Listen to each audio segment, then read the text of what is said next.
Hey everybody, Matt Burke here. Tonight I'm going to be doing a flip through of Odin Dasko's Unconditional Shove. I got the standard tier, man, and it came with these cool cards right here.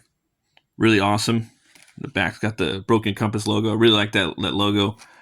Kind of reminds me of like Smoke Shop comics, from back in the day. Old school underground comics from the 80s and 90s. That's what I'm really digging about this company. You got this print right here by Skunk Artworks. It's got the narrator of the book, Vidon. Looks like he's traveling through purgatory or a place similar to heaven and hell. Maybe there's this dragon or world serpent kind of coming up out of the fiery void, little cosmos in the background. Really cool, really cool. It's really trippy. This came with a this tier right here. You could either get it was basically colored, or you could get black and white. And I really love the black and white, man. As I age, I really become more of a black and white mark. And he offered them both, and I really like the cover on here. I think this would be awesome as like a T-shirt, black and white T-shirt. This would look sick.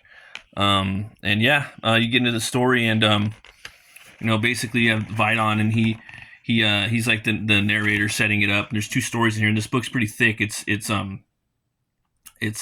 about 80 pages, and I like this character right here. He's one of the dudes in the story. So basically, in the first one, there's this company, I think, forgot the name of it, but well, before I get too ahead of myself, this book was illustrated, written, and created all by Odin Dasko.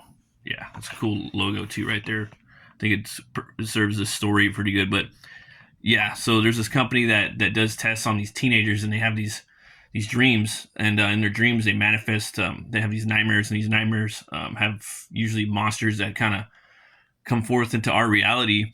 And this is one of the characters. He dreams about being a barbarian, and he fights werewolves. It's pretty awesome. And so like he's always swinging the sword around, and I think in his reality, because of that, he gets really swole from fighting. That's what I gathered out of it. But yeah, I like this little like thing that the Vidon says when he starts up.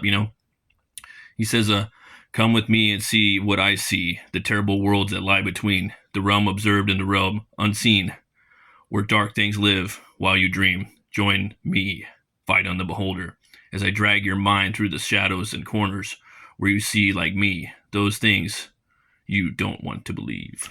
So, yeah, that's pretty cool, man. And it starts up with this crazy little scene right here where this little girl turns into this monster. I love the panel progression right here that he uses. Love his like spot blacks and different techniques he uses to ink. This book looks really cool in color too. I like this part right here. It kind of reminds me of something out of like John Carpenter or H.P. Lovecraft. The thing just rips apart, and this squid type thing, tentacle beast, comes out and attacks the dude. Really cool. And then he wakes up from his dream, and he's just like, "What the heck?" That's the company right there. It's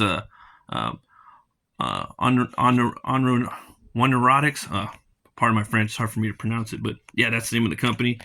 And there's a bunch of different test subjects, and yeah, man, we come upon different ones throughout here. I don't want to spoil it too much though, but the story keeps you guessing, man. It's kind of like something out of the Twilight Zone too. It's pretty epic. Yeah, it reminded me of like something out of kind of reminded me of that movie. What is it? Cabin in the Woods, a little bit, and a little bit of Twilight Zone. That's why I really liked it. We had like kind of like a monster mismatch. Like this is the dude right there I was talking about. He's kind of like little Conan, little barbarian-esque. I like this character. He was pretty funny. But yeah, you gotta wait to see what happens with that. In the back of the book too, right here, they got the this is really cool. You got these shove masks that he put in here. You got Vidon, and in the back there's the scarecrow. You got the werewolves, green monsters. A lot of fun stuff. And then maybe we could jump to the backstory. Or let me see here, guys. Sorry. Okay, yeah. Here we go. So he ties in the next story, like at the end of this story into that one. They like come upon this painting, and then there's a scarecrow right here, and yeah. Yeah, I don't want to spoil that too much. I'm really digging this intro page right here. Very hypnotic. I love that. Very original. I like the car right there. Yeah, this would be a cool T-shirt too. And this scary scarecrow.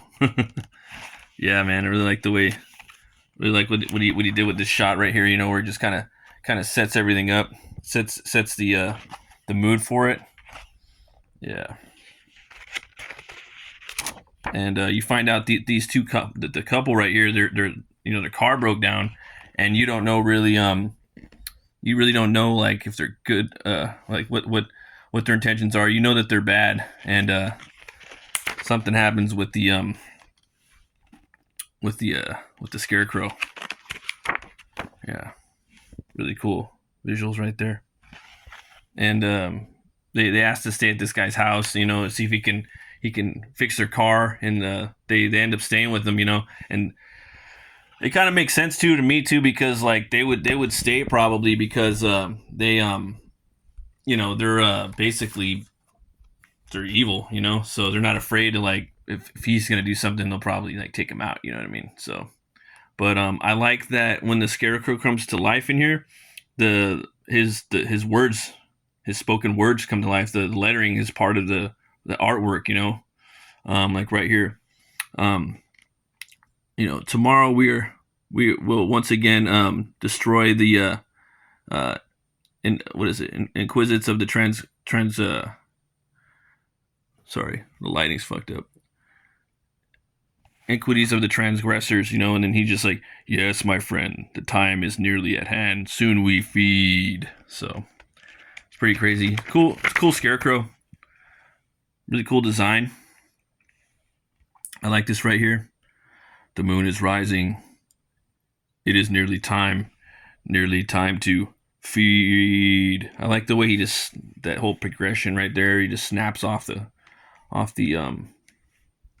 pole, you know. Yeah, pretty cool.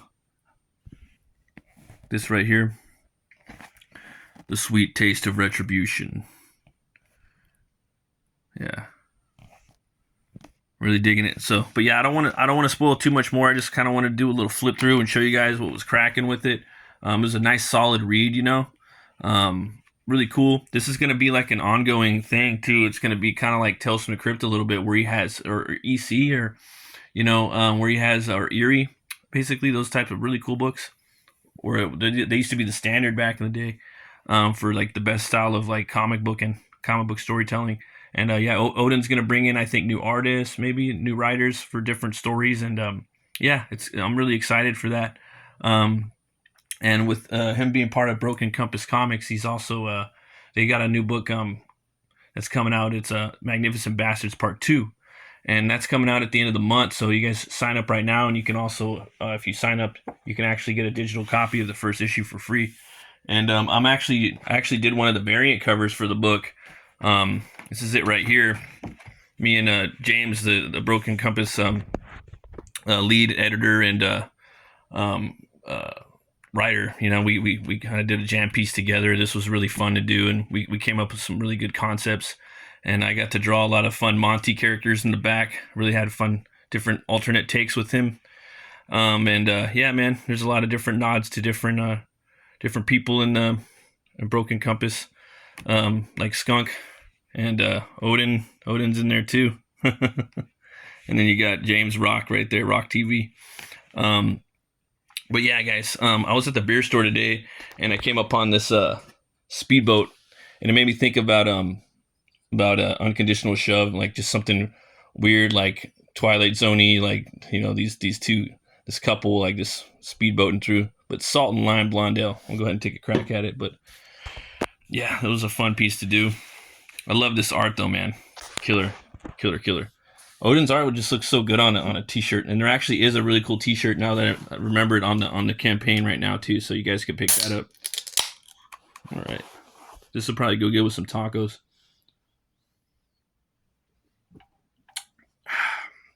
Wow, that's pretty limey. I ain't gonna lie, it's a little too.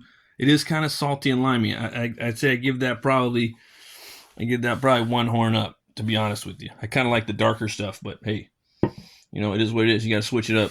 Too much of a good thing is bad sometimes. As always, folks, thanks for watching.